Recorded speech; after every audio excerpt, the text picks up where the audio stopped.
مرګرو یو څو ورځې مخکې چې په نوهار کې کومه ماشومه چا ژوندی قبر کې ښخه کړې وه د هغې هغه پلار را پیدا شو.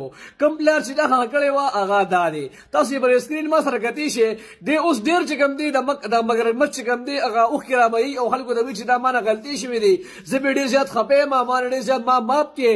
خو دې وخت کې ستاسو په خیال دی معافي پکار ده او که نه ده پکار دا په کمنټس کې لازم ووایئ. زما په خیال دی بیخي معافي نه ده پکار، ځکه چې ده د یو ماشوم قتل کړی دی، قتل کړی ده، د ژوندی ښخه کړې ده. دا خو الله تعالی په معجزاتي طور سره هغه بچ کړه او خبره وي کس یې چې کوم دی راوسته اواز دغه غوږونو ته اواز ورسو او هغه اسپتال ته لاړو او بیا دا د میجر کور ته لاړه. اوس هغه زه به ده ووایم چې د بادشاهانو په کور کې پرته ده، داسې کور کې پرته ده چې هغې ته نه هېڅ څیز کمي نشته. الله تعالی ورله زندګي ورکړه چې خلک یې عزت هم کړي. سوشل میډیا باندې چې کوم دی خلک د هغې لپاره څونه دعاګانې کوي، عزت یې جوړ شو.